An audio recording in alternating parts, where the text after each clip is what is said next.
नमस्कार भाई साहब। आज मैं आपको एक छोटी सी बात बताना चाहता हूँ जो कि छोटे बच्चों के विषय पे है। जैसे कि आप सभी जानते होंगे कि जैसे कि छोटे छोटे बच्चे नाबालिग की चाइल्ड लेबर के हिसाब से देखा जाए तो जैसे कि लोगों ने अपनी दुकानों पे काम करने के लिए रखे हुए हैं, अपने ढाबों पे, ठीक है। जैसे छोटे छोटे बच्चे रोड पे भीख मांगते हैं वगैरह वगैरह, ऐसे जो आप सभी देखते हो। आखिरकार ये बच्चे आते कहाँ से हैं कि इनके माँ बाप इनको भीख मांगने के लिए, काम करने के लिए क्यों भेजते हैं? इसके पीछे वजह क्या है कि उनके घर वालों की फाइनेंशियली प्रॉब्लम इतनी कमज़ोर है कि है ना, वो अपने बच्चों को पढ़ा नहीं सकते। या हम लोग जैसे कि चाइल्ड ये जो दुकानों पे लगे होते हैं, छोटी छोटी दुकानों पे लगे होते हैं, छोटे छोटे 8 साल के 10 साल के। आखिरकार आप सभी को पता होगा कि चाइल्ड लेबर बैन की हुई है गवर्नमेंट की तरफ से। तो हम लोग किसी दुकान पे देखते हैं, सिर्फ इतनी बात करते हैं कि है ना, ये देखो छोटा सा बच्चा कोई एक दुकान पे काम कर रहा है, ठीक है। हम दो आपस में बातचीत करके चले जाते हैं।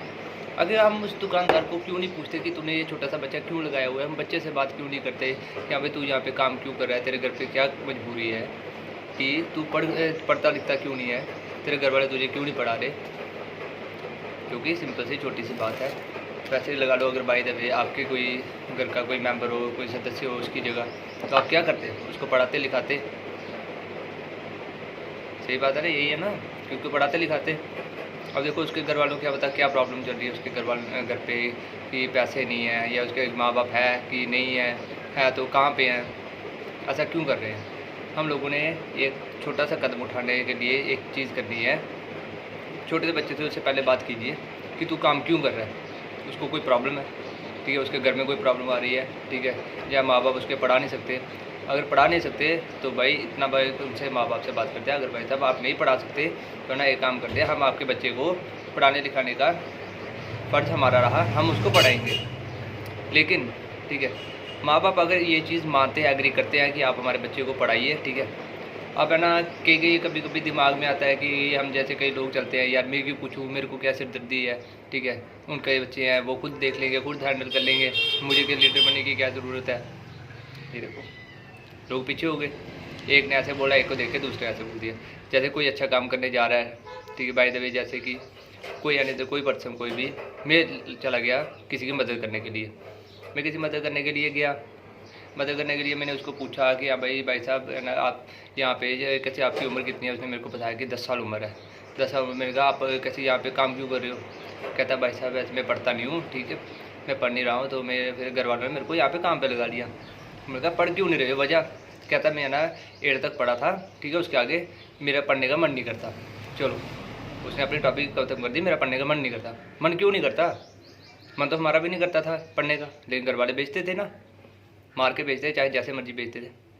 उनका आजकल का जैसे कि मैं किसी के ऐसे नाम नहीं लेना चाहता, जैसे कि UP, Bihar, Chhattisgarh, Orissa, MP, UP के लोग जो कि अपने बच्चों को यहाँ पे इस समय जो कि वो लेबर का काम कर रहे हैं, वो क्या कि घर के अगर 5 मेंबर, 5 के 5 मेंबर वो काम पे चले जाते हैं, पीछे से वो अकेला बच्चा घर पे रह जाता है।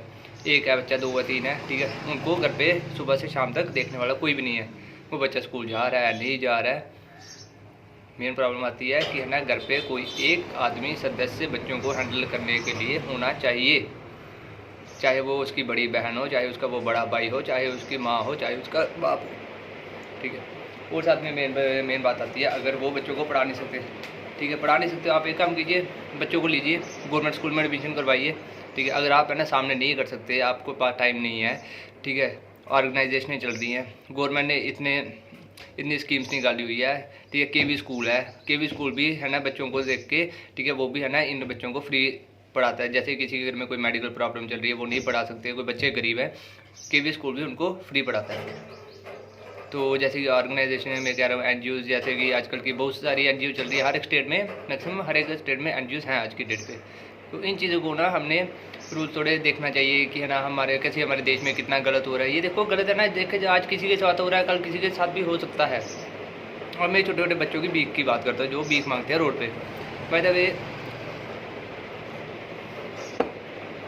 आएगा छोटे छोटे बच्चे हर जगह मिलते हैं, रेलवे स्टेशन, बस स्टैंड, ठीक है, कहीं रोड पे आप चले जाओ, कहीं पे ट्रैफिक जाम लगा होता है, वहाँ पे छोटे छोटे बच्चे, औरतें जो कि छोटे छोटे बच्चों का सहारा लेके भीख मांगती हैं। आखिरकार वो बच्चे हैं ना भी क्यों मांग रहे हैं, कहाँ से आए हैं, उनके माँ बाप कहाँ पे हैं, अगर उनके माँ बाप हैं तो कहाँ पे हैं, अगर नहीं है तो वो बच्चे अनाथ है। बाय द वे अगर उनके माँ बाप नहीं है, ठीक है, चलो नहीं है, वो भीख मांग रहे हैं, तो आखिरकार उनको भीख की लाइन में किसने डाला, ठीक है, भीख की लाइन में किसने डाला, पहली बात, ठीक है। अगर उनके माँ बाप जिंदा हैं, अगर जिंदा हैं तो कहाँ पे हैं, ठीक है। ऐसी कौन सी मुसीबत आ चुकी है उनके माँ बाप के सर पर जो बच्चों को भीख मांगने के लिए मजबूर कर दिया उन्होंने, ठीक है। क्या उनको है ना थोड़ी वो दिव्यांग है, हैंडीकैप मतलब कि, ठीक है, या उनको कोई मेडिकल प्रॉब्लम है, ठीक है। अगर मेडिकल प्रॉब्लम है, गवर्नमेंट ने इतनी फैसिलिटीज़ निकाली हुई है कि जो कि गवर्नमेंट हॉस्पिटल में चले जाओ, वहाँ पे फ्री इलाज होता है, ठीक है। अगर बाय द वे नहीं होता है, अगर फ्री लाइन, रेड क्रॉस है, चाइल्ड लाइन है, ठीक है, रेड क्रॉस, चाइल्ड लाइन और बहुत सी ऐसी चीज़ें हैं जो गवर्नमेंट ने फैसिलिटीज़ निकाली हुई है, वहाँ पे कांटेक्ट कीजिए, उनके टोल फ्री नंबर भी मिल जाते हैं। पुलिस स्टेशन से अगर आपको कहीं भी कोई सोल्यूशन नहीं मिल रहा, पुलिस स्टेशन जाइए, वहाँ पे सबसे बेस्ट सोल्यूशन है। वहाँ पे हर एक आदमी की किसी फ़ोन नंबर वगैरह, जैसे मैं बताना चाहता हूँ, गवर्नमेंट फैसिलिटी हॉस्पिटल वो आपको पहुँचा देंगे, ठीक है। छोटे छोटे बच्चे हैं जो है ना भीख मांगते हैं, आज की डेट पे मैं आपको बताता हूँ, शायद आप सभी को मालूम भी होगा, हमारे जम्मू में, अगर आप जम्मू के लोग सुन रहे हैं तो जम्मू में शायद आपको पता होगा विक्रम चौक, एशिया होटल की बैक साइड वेयर हाउस, ठीक है, ये 3 जगह पे एक बारी पुलिस के, मैं उनका नाम नहीं लेना चाहूँगा, पुलिस के सदस्य अच्छे रैंक के थे, वो वहाँ पे एक बारी गए शाम के टाइम पे वहाँ से ना एक बिल्डिंग से 4 से 5 लड़के नीचे उतरे, जो कि उन्होंने बयान दिया था, 4 से 5 लड़के इकट्ठे नीचे उतरे, तो उन्होंने अचानक से ध्यान पड़ गया उनके कि है ना ये 4 से 5 लड़के ऊपर बिल्डिंग से कहाँ से आए, क्या ये चोरी करके भागे हैं। तो उन्होंने पूछा कि हाँ भाई आप कहाँ से हो, कहते सर जी हम यहाँ पे ऊपर रहते हैं। उन्होंने पूछा और कितने हैं, तो उसने बोला कि बहुत है। उसने पूछा बहुत कितने, कहता सर जी गिने नहीं, लेकिन यह है कि 100-150 के लगभग बच्चे होंगे। उसने कहा सभी के सभी बच्चे हैं, कहते हैं हाँ थोड़े बच्चे हैं और थोड़ी औरतें हैं, तो 2-3 से 4 आदमी जो जेंट्स हैं, ठीक है। वो गए अंदर, ठीक है, उन्होंने हिम्मत की, अंदर गए, अंदर देखा उन्होंने, उस समय तो उन्होंने कैलकुलेशन कर नहीं सके, काफ़ी बहुत बड़ा हाल था, तो उसके अंदर कम से कम भी जब काउंटिंग की गई, जब वहाँ पे पुलिस आई, पुलिस के रेड पड़ने के बाद वहाँ से 393 बच्चे वहाँ से बरामद किए गए, प्लस, ठीक है, कुछ औरतें जो है ना छोटे बच्चों का सहारा लेके भीख मांगती थी, उनका बच्चों का क्या करते थे ये लोग क्या करते थे बच्चों को, ठीक है, जैसे कोई बच्चा हैंडीकैप है, ठीक है, उसे भीख मंगवा ली, जो अच्छे बच्चे हैं, ठीक है, उनको भी भीख मंगवाने लगा दिया। जो कोई लेडीज़ है, आज आपको भी पता होगा शालामार में बच्चों की चोरी हुआ करती थी, ठीक है, ये औरतें बच्चों की चोरी किया करती थी। वहाँ से एक लेडीज़ पकड़ी भी गई थी एक बार, वहाँ से वो एक लेडीज़ पकड़ी गई थी, उसने आगे 2 को और पकड़वाया। जब पुलिस ने इंक्वायरी करना चाहिए तो है ना 3 औरतें, टोटल 3 औरतों को पकड़ाया। आगे 3 औरतों से 19 बच्चे बरामद किए गए, जो कि छोटे छोटे बच्चे 6 महीने से लेके 1 से 6 महीने तक के बच्चे थे।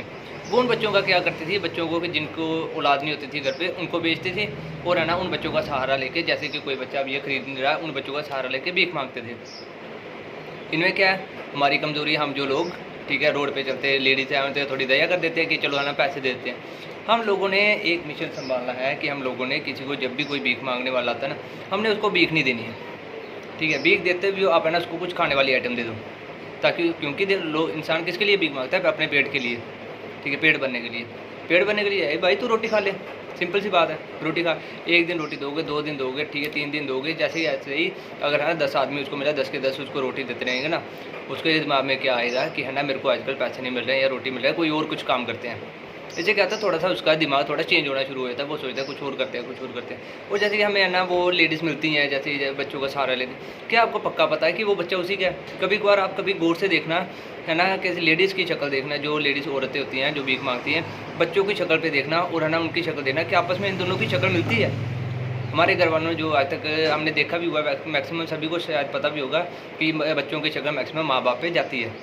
क्या बच्चे उन बच्चों की शक्ल उन माँ बाप पे जाती है?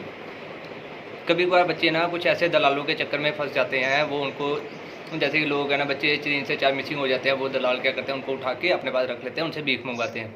शायद ऐसा आपने पिक्चरों में भी देखा होगा। इन चीज़ को हमने थोड़ी रोकथाम करनी है, और कुछ नहीं, भगवान ने इतना अच्छा हमें जन्म दिया धरती पे, ठीक है, हमें भी कुछ करना चाहिए, कुछ आगे करना चाहिए। हर काम है ना गवर्नमेंट का नहीं होता, कुछ काम हम लोगों को भी खुद करने पड़ते हैं, ठीक है। वैसा मेरा एक छोटा सा मैसेज था ये आप सभी के लिए, कृपया करके इसे फॉलो कीजिए। आपको शायद आपको ये छोटे बच्चों के लिए आपको पता नहीं क्या दिमाग में क्या चल रहा होगा, क्या नहीं चल रहा होगा, कि ये क्या बोल रहा है, मेरी कुछ समझ में नहीं आ रहा। वैसा इससे क्या है कि है ना, जैसे कि छोटे छोटे बच्चों की तस्करी होती है ना, आज के डेट पे ना हम लोगों को कोई प्रॉब्लम नहीं है। जिस दिन हम अब हमारे अपने पे ये चीज़ बीतती है ना, हम उस दिन लोग पछताते हैं कि नहीं ये करना चाहिए था। भाई जो है ना, कैसे उस दिन आप कर रहे हो ना, इससे पहले कि आप पहले ही अलर्ट रहो, ये चीज़ें करो। आपको पता है ये जो छोटे छोटे बच्चे ना बड़े होके चोरियाँ करते हैं, घरों में डाके डालते हैं, मोटरसाइकिल चोरी होते हैं, ये चोर कोई है ना कोई बाहर वाला पैदा नहीं करता, हम लोग ही पैदा करते हैं। आई बात समझ में? सिर्फ इतना सा थोड़ा सा दिमाग में लेके चलिए कि हमने ये चीज़ें रोकनी है बस। और जैसे कि मैं एक छोटा सा मैसेज और आपको देना चाहता हूँ भाई साहब, आप सभी को पता होगा इन्वायरमेंटल डे आगे आगे आने वाला है। भाई साहब थोड़े से मेरे साथ भी विचार थोड़े अपने शेयर कीजिए, ठीक है। मेरा नंबर पहले आप नोट कर लीजिए। मेरा व्हाट्सएप नंबर है 8715808070। मेरा नाम विकास शर्मा है, मैं जम्मू का रहने वाला हूँ। हमारी एक NGO चलती है खुद की, परशुराम ब्लड डोनर्स। जैसे कोई नीडी पर्सन हो, ठीक है, हॉस्पिटल में, तो जिसको ब्लड की ज़रूरत हो हम उसे ब्लड प्रोवाइड करवाते हैं, वो भी निःशुल्क, ठीक है। इस चीज़ में अगर कोई किसी से जैसे कि ब्लड के लिए आप किसी भी हॉस्पिटल में जाते हो, आपसे कोई पैसे मांगता है कि हाँ भाई मैं ना 5000 6000 8000 10,000 मैं ब्लड का लूँगा तो ना मैं फिर ब्लड दूँगा। अगर ऐसी आपके पास कोई परेशानी आती है, मेरा नंबर मैंने आपको एक बार दोबारा शेयर कर देता हूँ 8715808070। तो मुझे इस नंबर पर कॉल कीजिए, तो हम आपकी पूर्ण रूप से मदद करेंगे। हमारी तो फिलहाल JNK में नहीं है, पूरे अपने से कोशिश रखी है कि ऑल इंडिया में हम सर्विस प्रोवाइड करेंगे, लेकिन फ़िलहाल अभी तो हमारे JNK स्टेट में हमसे जितना होता है उतना करेंगे। लेकिन पंजाब में भी कुछ ब्रांचेस हैं जहाँ पे हम है ना वहाँ पे काम कर रहे हैं। और जो मेडिकल लाइन की, चाइल्ड एजुकेशन की, बच्चों की पढ़ाई के लिए, और किसी को कोई प्रॉब्लम आती है तो हमारे नंबर पे साझा कीजिए। और मैं इन्वायरमेंटल पे बात कर रहा था कि कुछ जैसे कि आपको पता है 5 जून को एनवायरमेंटल डे होता है, जैसे कि ये हमें हमारी ऋचा दी ने समझाया था, तो उन्हीं के विचार में साझा कर रहा हूँ आपके साथ। जैसे कि इन्वायरमेंटल डे अंग्रेज़ों ने बनाया था कि 5 तारीख को इन्वायरमेंटल डे है, वो एक ही दिन मनाते हैं, तो उसके बाद याद भूल जाते हैं। आप आई दफ़े पेड़ पौधे लगा के चले जाते हो कहीं, ठीक है, चले पेड़ पौधे आपने आज लगाए, कल आप ना उसको देखो ना देखो, ठीक है। पहली बात तो भाई साहब आप पेड़ पौधे लगा रहे हो, आपने अपना टाइम वेस्ट किया, वहाँ पे गए, ठीक है, पैसे भी लगे, लेकिन क्या हुआ, अगले दिन आप चले जाते हो, क्या पता पीछे से है ना वो पेड़ पौधे क्या किसी ने खा लिए, जैसे गाय शाएँ आती है, क्या पता उन्होंने खा लिए, किसी ने उखाड़ दिए, क्या पता सड़ ना जाए। पेड़ पौधे भाई साहब आप बेशक एक ही लगाइए, अपने घर पे लगाइए, लेकिन ऐसी जगह लगाइए जहाँ पे वो सुरक्षित रहे, और लगे कि हाँ भाई नेक्स्ट ईयर आने वाले नेक्स्ट जून में 5 जून को तो आप उस पेड़ पौधे को देखोगे, हमें भी दिल में थोड़ी तसल्ली होगी। मैंने कल पिछले साल पौधा लगाया था, आज ये काफ़ी बड़ा हो चुका है। इससे क्या होता है, तो ना हमने इन्वायरमेंट डे कैसे इन्वायरमेंट को बचाना है, ठीक है, इन्वायरमेंट को कैसे बचाया जाए, पानी को कैसे बचाया जाए, ठीक है। ये चीज़ें कुछ मेरे साथ अपने सुझाव साझा कीजिए, ताकि ना कहते हैं जब 7 से 8 दिमाग लगते हैं ना, जब 15-20 आदमी जुड़ते हैं तो अलग अलग दिमाग से कुछ चीज़ें निकलती हैं जो हमें नहीं मालूम होती है। क्या पता जो हमें मालूम हो वो आपको ना मालूम, जो आपको मालूम हो हमें ना मालूम। ओके भैया, नमस्कार।